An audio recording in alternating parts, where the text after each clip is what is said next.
ಇತ್ತೀಚೆಗೆ ಏನಾಗೈತೆ ಅಂದ್ರ ಉತ್ತರ ಕರ್ನಾಟಕದವರು ಅಶ್ಲೀಲ ಹಾಡು ಅಂತ ಒಂದು ಸಾಕಷ್ಟು ಸಾಮಾಜಿಕ ಜಾಲತಾಣಗಳಲ್ಲಿ ನೋಡಾಕತ್ತೀರಿ. ಒಂದು ಅವೇರ್ನೆಸ್ ಕೂಡ ಮೂಡಾಕತ್ತೈತಿ. ಅದನ್ನ ನಾವು ಬೆಂಬಲಿಸೋದಿಲ್ಲ, ಅದನ್ನ ನಾವು ಅವಾಯ್ಡ್ ಮಾಡ್ತೀವಿ. ಯಾಕಂದ್ರ ಅಶ್ಲೀಲ ಗೀತೆಗಳನ್ನ ಯಾವತ್ತಿಗೂ ನಾವು ಬೆಂಬಲಿಸೋದಿಲ್ಲ. ಅದು ನಾವೆಲ್ಲರೂ ಹೆಚ್ಚು ಕಡಿಮೆ ನಾವು ಚರ್ಚೆ ಮಾಡಾಕತ್ತಿದೀವಿ. ನಮ್ಮ ಪರಶುಣ್ಣ ಕೂಡ ಒಂದು ಹಾಡಿದ್ರು ನಿನ್ನೆ, ಒಂದು ಸಿನಿಮಾದ ಹಾಡು. ಆಕ್ಚುಲಿ ಅಷ್ಟು ನಮ್ಮ ಉತ್ತರ ಕರ್ನಾಟಕ ಹದಗೆಟ್ಟಿಲ್ಲ. ಇನ್ನೂ ಕೂಡ ಅದ್ರಲ್ಲಿ ಒಂದು ಐತಿ. ಅದು ಹಾಡ ಎರಡು ಟೈಟ್ಲ್ ಏನ, ಅದು ನಿನ್ನೆ ಹಾಡಿದಲ್ಲ, ಬಹಳ ನಿಜವಾಗ್ಲೂ ಖುಷಿ ಆಯ್ತದು ಸಿನಿಮಾದು. ನೀನುಟ್ಟ ಸೀರೆಯಲ್ಲಿ ಕತ್ತಲೆ, ಆ ಕತ್ತಲೆ ಒಳಗೆ ನೀ ಬೆತ್ತಲೆ. ಸಿನಿಮಾ ಹಾಡು ಇದು. ಇನ್ನೊಂದೈತಿ, ಅದು ಯಾವ್ದಪ್ಪ ಅಂದ್ರ ಎಮ್ಮೋ ಎಮ್ಮೋ ನೋಡ್ದೆ ಏನ್ ನೋಡಿದಪ್ಪ? ಅಲ್ಲ, ಈ ಹಾಡುಗಳು ಸಿನಿಮಾ ಹಾಡುಗಳಲ್ಲಿ ಅದಾವ. ನಿಮ್ಗೆಲ್ಲರಿಗೂ ಸ್ವಲ್ಪ ಕ್ಲಾರಿಟಿ ಕೊಡ್ತೀವಿ, ಇನ್ನ ಬಾಳ ಅದಾವ. ಆಮೇಲೆ ಹಳ್ಳಿ ಮೇಷ್ಟ್ರು ಹಾಡಿನೊಳಗೈತಿ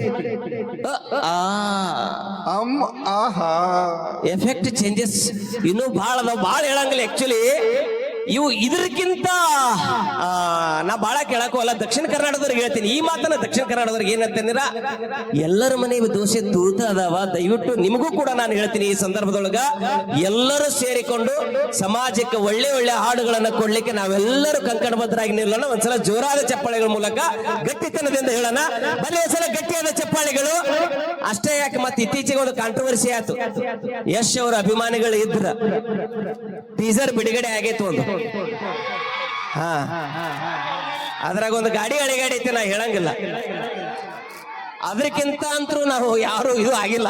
ಸೊ ಹಾಗಾಗಿ ದಯವಿಟ್ಟು ಒಂದು ವಿನಂತಿ ಮಾಡ್ತೀನಿ, ಎಲ್ಲರೂ ಸೇರ್ಕೊಂಡು, ಎಲ್ಲಾ ಕಲಾವಿದರು ಸೇರ್ಕೊಂಡು, ನಾವೆಲ್ಲರೂ ಸೇರ್ಕೊಂಡಕ್ಕಿಂತ ಮುಖ್ಯವಾಗಿ ನಿಮ್ಮ ಪಾತ್ರ ಬಹಳ ದೊಡ್ಡದೈತೆ. ನಿಮ್ಮದು ಯಾಕೆ ನಾನು ನಿಮಗೆ ಈಗ ಮುಖ್ಯವಾಗಿ ಬರ್ತೀನಿ ಅಂದ್ರ, ದಯವಿಟ್ಟು ವೇದಿಕೆ ಮ್ಯಾಗ ನಮ್ಮ ಕಲಾವಿದರಿಗೆ ಕೆಲವೊಂದಿಷ್ಟು ಹಾಡುಗಳನ್ನ ಹಾಡ್ರಿ ಅಂತ ಒತ್ತಾಯ ಮಾಡ್ಬೇಡ್ರಿ. ದಯವಿಟ್ಟು ಒಳ್ಳೆ ಒಳ್ಳೆ ಹಾಡುಗಳನ್ನ ಹಾಡ್ಸಕ್ಕೆ ಅವಕಾಶ ಕೊಡ್ರಿ. ಯಾಕಂದ್ರೆ ತಾಯಂದಿರು ಬಂದಿರ್ತಾರ, ಹೆಣ್ಮಕ್ಳು ಬಂದಿರ್ತಾರ, ಹಿರಿಯರು ಬಂದಿರ್ತಾರ. ಎಲ್ಲಾ ತರದ ಹಾಡುಗಳನ್ನು ಕೂಡ ನಾವು ಹಾಡ್ಬೇಕಾಗತ್ತೆ. ನಿಮ್ಮ ಮನಸ್ಸು ಕೂಡ ನೋಯಿಸಲ್ಲ. ಹಾಗಾಗಿ ನೀವು ಮೊದಲು ಕಂಕಣಬದ್ಧರಾಗಿ ಕಾರ್ಯಕ್ರಮ ಆರ್ಕೆಸ್ಟ್ರಾ ಕರೆಸಬೇಕಾಗಿತ್ತಂದ್ರ ಇಂಥ ಹಾಡುಗಳನ್ನ ಹಾಡ್ರಿ ಅಂತ ನೀವು ಕಠೋರದಿಂದ ಗಟ್ಟಿಮುಟ್ಟಾಗಿ ಹೇಳ್ರಿ.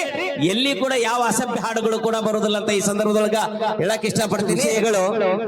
ನಿಮ್ಮೆಲ್ಲ ಗಮನಕ್ಕೆ ಬರ್ತಾವ. ಆಮೇಲೆ ನಮ್ಮ ಯೂಟ್ಯೂಬರ್ಸ್ ಕೂಡ ಅಷ್ಟೇ, ದಯವಿಟ್ಟು ನೀವು ಕೂಡ ಒಂದು ಕಂಟೆಂಟ್ ಆಗೋದ್ರು ಕೂಡ ಪರವಾಗಿಲ್ಲ. ನಿಮ್ಮೆಲ್ಲರಿಗೆ ಹೇಳೋದಿಷ್ಟೇ, ನಮ್ಮ ಉತ್ತರ ಕರ್ನಾಟಕ ಅಂದ್ರ ತನ್ನದೇ ಆದಂತ ಒಂದು ಶಕ್ತಿ ಐತಿ, ನಮ್ಮದೇ ಆದಂತ ಒಂದು ಭಾಷೆ ಐತಿ, ನಮ್ಮದೇ ಆದಂತ ಒಂದು ಕಲೆ ಐತಿ. ಈ ಕಲೆಯನ್ನ ಉಳಿಸಿಕೊಂಡು ಬೆಳೆಸಿಕೊಂಡು ಹೋಗೋದಕ್ಕೆ ನಾವೆಲ್ಲ ಕಂಕಣಬದ್ಧರಾಗಿದ್ದೀವಿ. ಹೌದು ಅಲೋ? ಒಂದ್ಸಲ ಜೋರಾಗಿ ಚಪ್ಪಾಳೆ ಬರಲಿ ಗಟ್ಟಿಯಾಗಿ ನಮ್ಮ ಉತ್ತರ ಕರ್ನಾಟಕದ ಜನತೆ.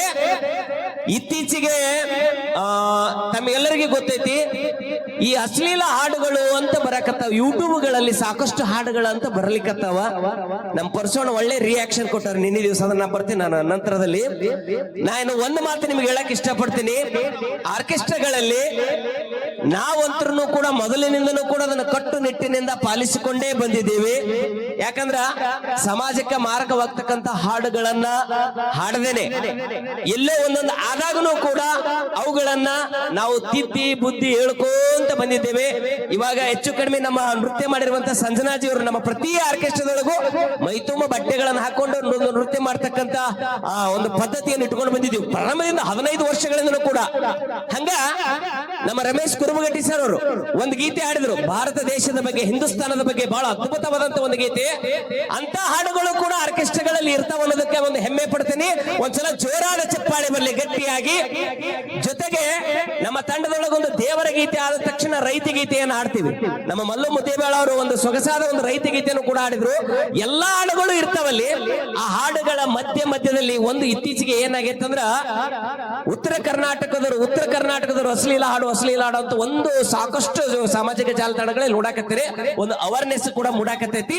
ಅದನ್ನ ನಾವು ಬೆಂಬಲಿಸೋದಿಲ್ಲ, ಅದನ್ನ ನಾವು ಅವಾಯ್ಡ್ ಮಾಡ್ತೀವಿ. ಯಾಕಂದ್ರ ಅಶ್ಲೀಲ ಗೀತೆಗಳನ್ನ ಯಾವತ್ತಿಗೂ ನಾವು ಬೆಂಬಲಿಸೋದಿಲ್ಲ. ಅದು ನಾವೆಲ್ಲರೂ ಕೂಡ ಕೈ ಎತ್ತಿ ಒಂದ್ಸಲ ಜೋರಾದ ಚಪ್ಪಾಳೆಗಳ ಮೂಲಕ ಹೇಳೋಣ. ಹಾಗೆ ನಮ್ಮ ಹಿರಿಯರಾಗಿರ್ತಕ್ಕಂಥ ರಮೇಶ್ ಕುರುಬಟ್ಟಿ ಸರ್ ಅವರಿಗೆ ಬಹಳ ಪ್ರೀತಿಯಿಂದ ಹಿರಿಯರು, ಪ್ರಥಮ ದರ್ಜೆ ಗುತ್ತಿಗೆದಾರ ಆಗಿರುವಂತಹ ರಮೇಶ್ ನಮ್ಮ ರುದ್ರಗೌಡ ಅಂಗಡಿಗೇರ್ ಸರ್ ಅವರು 500 ರೂಪಾಯಿಗಳ ಕಾಣಿಕೆ ಕೊಟ್ಟರೆ ಒಂದ್ಸಲ ಜೋರಾದ ಚಪ್ಪಾಳೆ ಚಪ್ಪಾಳೆಗಳು ಬರಲಿ. ಹಾಗೆ ನಮ್ಮ ಬಸವ ಡೆಕೋರೇಷನ್ ಮಾಲೀಕರು ನಮ್ಮ ವೀರೇಶ್ ಅಣ್ಣಾಜಿ ಅವರು ಕೋಳೂರಿಂದ ಆಗಮಿಸಿದ್ದಾರೆ. ಅವರು ಕೂಡ 500 ರೂಪಾಯಿಗಳ ಕಾಣಿಕೆ ಕೊಟ್ಟಾರ. ಮತ್ತೊಮ್ಮೆ ಮಗದ ಮೇಲೆ ಧನ್ಯವಾದಗಳನ್ನ ಹೇಳ್ತೀನಿ. Thank you so much.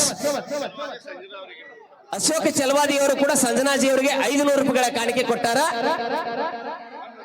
101 ರೂಪಾಯಿ ಕೊಟ್ಟಾರ. ಓಕೆ, ಆಯ್ತು. Thank you sir, thank you, ಧನ್ಯವಾದಗಳು ಹೇಳ್ತಾ ಇಲ್ಲಿಗೆ ಇದನ್ನ ಮಾತುಗಳನ್ನ ಮುಗಿಸಿ ಮಾತಿನ ಹೆಚ್ಚು ಕಾರ್ಯಕ್ರಮ ಮಾಡ್ತೀವಿ. ತಲೆ ಕೆಡಿಸ್ಕೊಂಡು ಓಕೆನಾ? ರೆಡಿ? ಈಗ ಪರ್ಸೋನಸ್ ಬರ್ರಿ, ಬಾಳವಣ್ಣ ಬರ್ರಿ, ಎಲ್ಲ ಕೆಲವೊಂದ್ರು ಬಂದ್ಬಿಟ್ರಿ. ಈಗ ಒಂದು ಸಾಂಗ್ ತಗೊಂಡು ಬಿಡೋಣ, ಫುಲ್ ಗಿಚ್ ಸಾಂಗ್ ಈಗ ಸೇರ್ಕೊಂಡು. ಅಭಿಮಾನಿಗಳಿಗೆ ಏನ್ ಮಾಡೋಣ ಅಂತಂದ್ರ ಒಂದು ಕಲರ್ಫುಲ್, ಇವತ್ತು ಬಿದಿರಕುಂದಿ ಗ್ರಾಮದೊಳಗೆ ಒಂದು ಐತಿಹಾಸಿಕ ಕಾರ್ಯಕ್ರಮ. ಮೋಸ್ಟ್ಲಿ ಇದು ದೊಡ್ಡ ಕಾರ್ಯಕ್ರಮ, ಯಾಕಂದ್ರೆ ದೊಡ್ಡ ಸೌಂಡ್ ಸಿಸ್ಟಮ್ ಆಗಿರ್ಬೋದು, ವೇದಿಕೆ ಆಗಿರ್ಬೋದು, ಒಂದು ಲೈಟಿಂಗ್ ಮಾಡಿ ಕೊಡ್ಬಿಡ. ಸದ್ಯಕ್ಕೆ ಬಸವಣ್ಣ ಹಾಡ ಆಡ್ತಾರೆ. ಈಗ ರೆಡಿನಾ ಎಲ್ಲರೂ?